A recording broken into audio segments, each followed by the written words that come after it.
Halo, Assalamualaikum warahmatullahi wabarakatuh.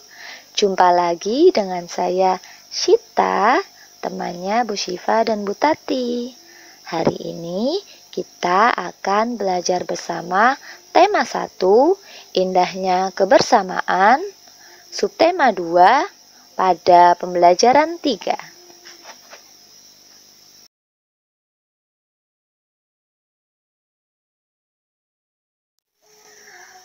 Pada pembelajaran 3, kita akan belajar muatan IPA dan muatan bahasa Indonesia. Kompetensi untuk muatan IPA yaitu 3.6 dan 4.6. Sedangkan untuk kompetensi bahasa Indonesia yaitu 3.1 dan 4.1. Pernahkah kalian bermain bakiak? Salah satu permainan tradisional di Indonesia yang sangat menarik adalah permainan bakiak yang berasal dari Sumatera Barat. Saat bermain bakiak, kamu tentunya harus mendengarkan peluit yang ditiupkan guru dan aba-aba temanmu. Kegiatan tersebut tentunya membutuhkan pendengaran yang baik. Masih ingatkah kamu tentang pentingnya indera pendengar? Ayo kita mengingatnya kembali.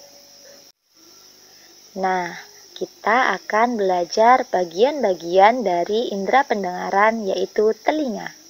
Yang pertama ada telinga luar yang terdiri dari daun telinga, lubang telinga, dan saluran pendengaran. Yang kedua ada telinga tengah yang terdiri dari gendang telinga dan tulang-tulang pendengaran. Yang ketiga ada telinga dalam yang terdiri dari tingkap jorong atau oval, tingkap bundar, koklea, dan saluran setengah lingkaran. Nah, sekarang kita akan menjelaskan fungsi dari telinga luar yang terdiri dari daun telinga, lubang telinga, dan saluran pendengaran. Yang pertama ada daun telinga, tersusun dari tulang rawan. Daun telinga berfungsi untuk menangkap gelombang bunyi dan melindungi telinga dari kotoran. Yang kedua ada lubang telinga. Lubang telinga terletak di pangkal daun telinga. Lubang telinga berfungsi sebagai tempat masuknya bunyi ke dalam telinga. Yang ketiga ada saluran pendengaran. Saluran telinga menghubungkan lubang telinga dengan gendang telinga. Saluran pendengaran berfungsi untuk meneruskan gelombang bunyi ke gendang telinga. Selanjutnya, fungsi telinga tengah yang terdiri dari gendang telinga dan tulang-tulang pendengaran. Gendang telinga berfungsi untuk menerima getaran bunyi dari daun telinga dan meneruskannya ke tulang-tulang pendengaran. Tulang-tulang pendengaran terdiri dari tulang martil, tulang landasan, dan tulang sanggurdi. Ketiga tulang ini menghubungkan gendang telinga dan tingkap jorong. Tulang pendengaran berfungsi untuk meneruskan gelombang bunyi dari gendang telinga. Selanjutnya yaitu fungsi telinga bagian dalam. Terdapat tingkap jorong atau tingkap oval yang memiliki fungsi meneruskan gelombang bunyi dari tulang pendengaran ke rumah siput. Selanjutnya ada tingkap bundar yang berfungsi meneruskan gelombang bunyi dari telinga tengah ke rumah siput. Nah, terdapat juga rumah siput atau koklea. Rumah siput berfungsi menerima gelombang bunyi yang menjadi rangsangan bunyi untuk diteruskan ke otak. Selanjutnya, terdapat saluran setengah lingkaran yang berfungsi sebagai alat keseimbangan tubuh. Nah, tahukah kalian bagaimana cara kerja telinga? Sita akan menjelaskan cara kerja telinga berdasarkan skema yang disajikan. Pertama, terdapat getaran dari sumber bunyi. Selanjutnya, gelombang bunyi tersebut ditangkap oleh daun telinga. Gelombang bunyi merambat di lubang telinga. Bunyi tersebut dapat menggetarkan telinga. Selanjutnya, getaran telinga dapat menggetarkan tulang-tulang pendengaran.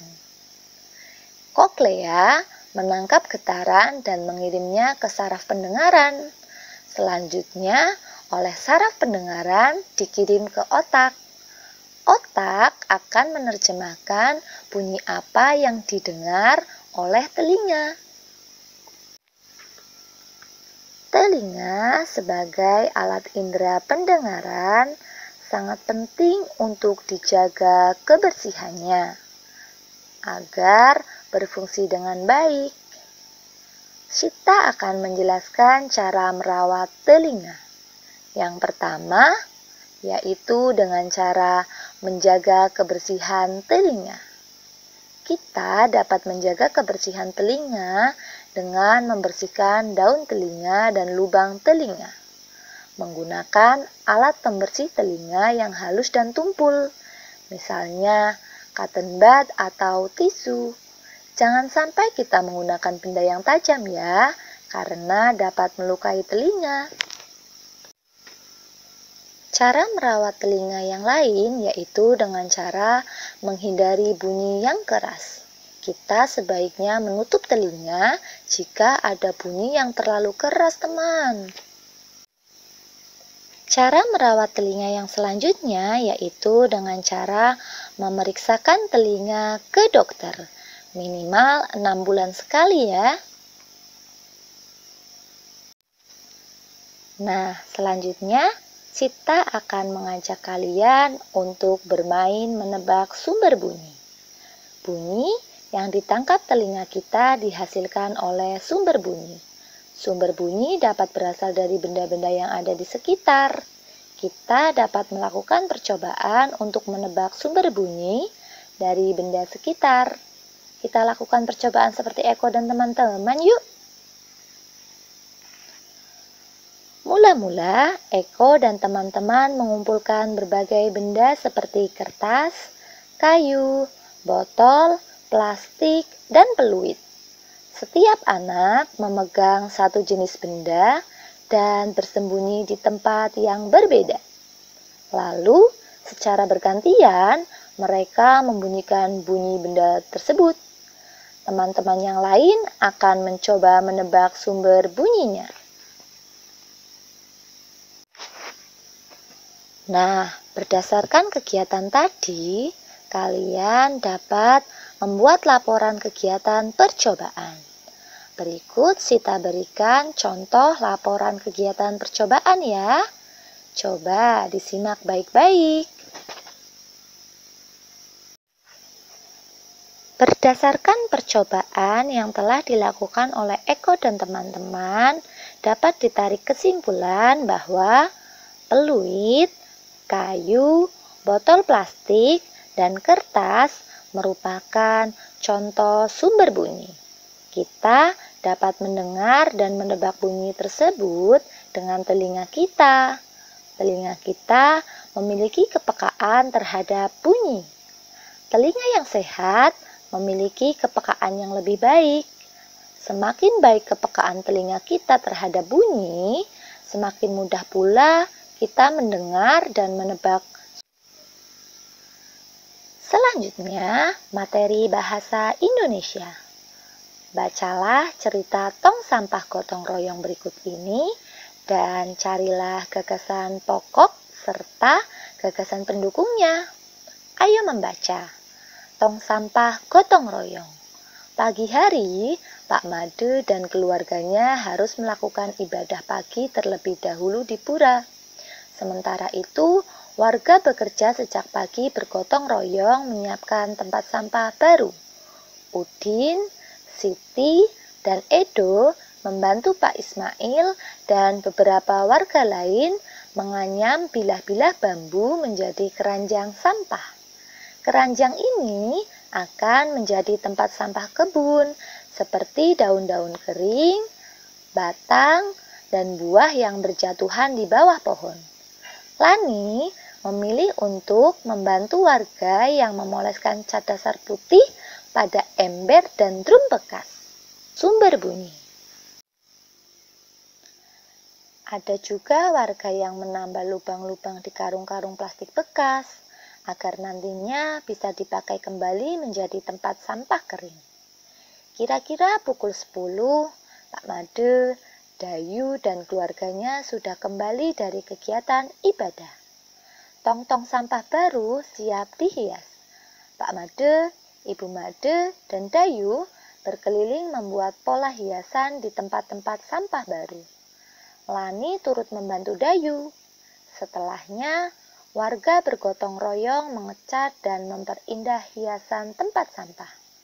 Sebelum matahari meninggi, sudah ada 12 tempat sampah baru yang dihasilkan warga secara bergotong royong. Drum bekas, ember bekas, karung plastik, keranjang anyam, sudah berubah menjadi tempat sampah yang sangat cantik. Nah, setelah kalian membaca, coba berlatihlah untuk mencari gagasan pokok dan gagasan pendukung. Tulislah di buku tugasmu ya.